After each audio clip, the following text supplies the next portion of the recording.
L-Awtorità tal-Ippjanar approvat proġett ta' titjib u tisbieħ fix-xatt ta' Wied il-Buni f'Birzebbuġa bħala parti mill-master plan ta' din il-lokalità. Il-proġett tal-Gvern fi triq San Patrizju ma jinkludix biss tisbieħ tul ix-xatt iżda wkoll iżjed faċilitajiet pubbliċi, kostruzzjoni ta' ġiebja, titjib fis-sistema tal-ilma u reorganizzazzjoni ta' shelters ta' trasport pubbliku.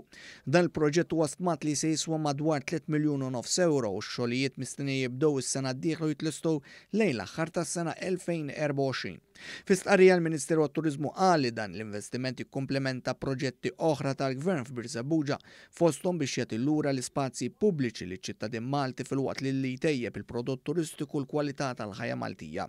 Fost il-proġetti li tħabbru qabel hemm il-Park ta' Benajsa u l-bini ta' parkja ġdid.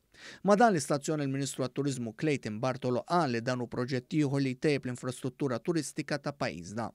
L-impenn tagħna jibqa' dak li l-investiment fis-settur turistiku fl-infrastruttura turistika issir madwar il-pajjiż kollu.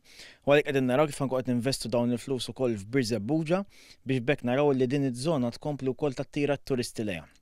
Dan kollu ser jgħin biex Malta verament tkun ċentru ta' eċċellenza turistika u la darba tgħaddi l-pandemija pajjiżni jaħroġ b'saħħtu iżjed milli kien qabel.